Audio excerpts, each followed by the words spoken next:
Aqui está mais um vídeo da coleção Pé ante Pé. Do tema Trigonometria e funções trigonométricas, vamos falar de ângulos generalizados.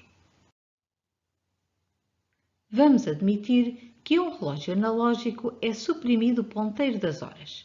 Começando a contagem às 0 horas de um determinado dia, será possível saber as horas recorrendo unicamente ao ponteiro dos minutos?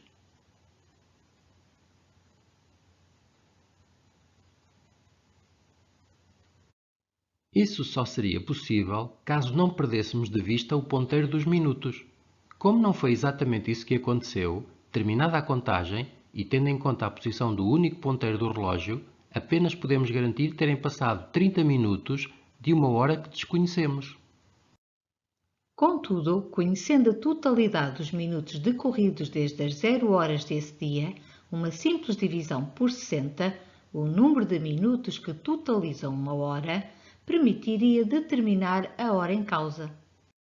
O resto da divisão inteira estabelece o número de minutos envolvidos. O quociente determina o número de horas completas.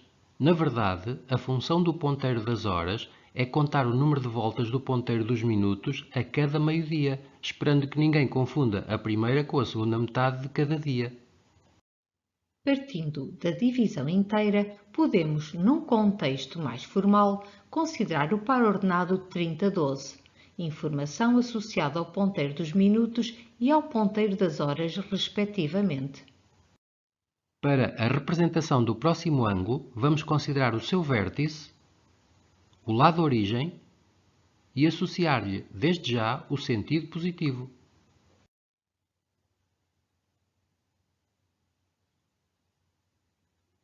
Para além da medida de amplitude associada a exatamente uma volta completa, deve considerar-se uma segunda parcela correspondente a 30 graus. O par ordenado 30 graus 1 designa-se por ângulo generalizado.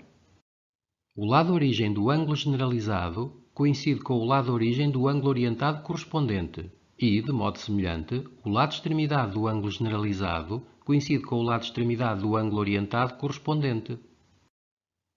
Consideremos um segundo exemplo de um ângulo generalizado, desta vez associado ao sentido negativo. Neste caso, para além da medida de amplitude associada a exatamente uma volta completa gerada no sentido negativo, deve considerar-se uma segunda parcela correspondente a menos 90 graus. O par ordenado menos 90 graus menos 1 é outro ângulo generalizado.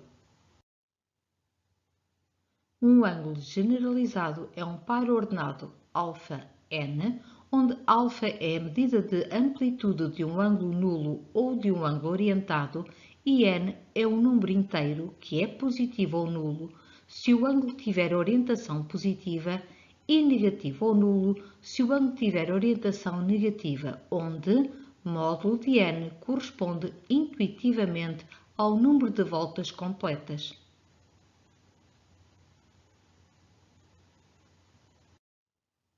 Fixado um ângulo unidade e sendo g a medida de amplitude do ângulo giro, a medida de amplitude do ângulo generalizado αn é dada por α mais n vezes g, onde α é a medida de amplitude do ângulo orientado ou nulo.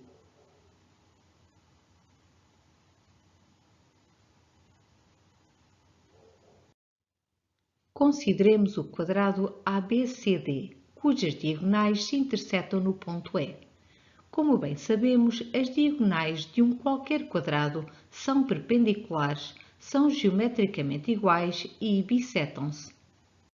Deste modo, a rotação de centro no ponto E e medida de amplitude 450 graus, associada ao ângulo generalizado 90 graus 1 e com sentido positivo, transforma o ponto B